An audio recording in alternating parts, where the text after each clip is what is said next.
The jungle was alive with the sounds of the night, crickets chirping, leaves rustling, and the distant hoot of an owl. But for 12-year-old Mia and her little brother, Sam, the darkness felt suffocating. They had wandered too far from their campsite, lured by the promise of fireflies, and now they were lost.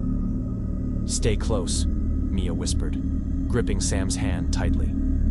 The beam from her flashlight flickered, casting eerie shadows on the twisted trees. The air was thick with the scent of damp earth and decaying leaves. "I'm scared," Sam whimpered, his small voice trembling. "Me too," Mia admitted, her heart pounding. She tried to keep her voice steady. "But we'll find our way back. Just keep walking." As they trudged deeper into the jungle, the sounds around them grew stranger. The rustling leaves seemed to whisper their names. Mia shook her head, trying to convince herself it was just the wind. But then she heard it, a low, guttural growl that sent chills down her spine. "Did you hear that?" Sam asked, his eyes wide with fear. Mia nodded, her throat dry. "Don't look back. Just keep moving." But the growl grew louder, closer. The flashlight flickered again, and this time, it went out completely. Darkness swallowed them whole. Sam let out a small cry, and Mia pulled him closer. "Shh," she whispered, her voice barely audible. "We'll be okay." Then, from the shadows, glowing yellow eyes appeared. They were low to the ground, moving slowly, deliberately. Mia's breath hitched. She could hear the creature's heavy breathing, feel its presence closing in. "Run!" she screamed, yanking Sam's arm.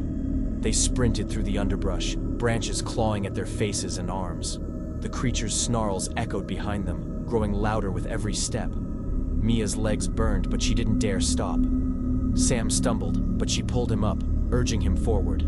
Suddenly, they burst into a small clearing. In the center stood an old, gnarled tree with a hollow trunk.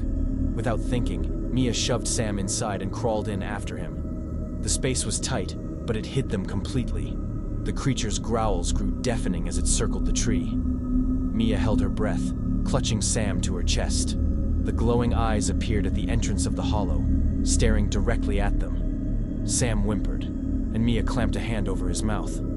For what felt like an eternity, the creature lingered, its hot breath washing over them. Then, as suddenly as it had appeared, it turned and vanished into the jungle. Mia waited until the sounds of its footsteps faded before letting out a shaky breath.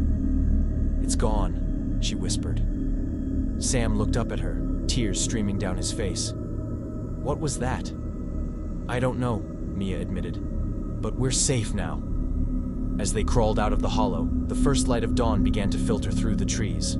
The jungle no longer felt menacing, but Mia knew they had been lucky.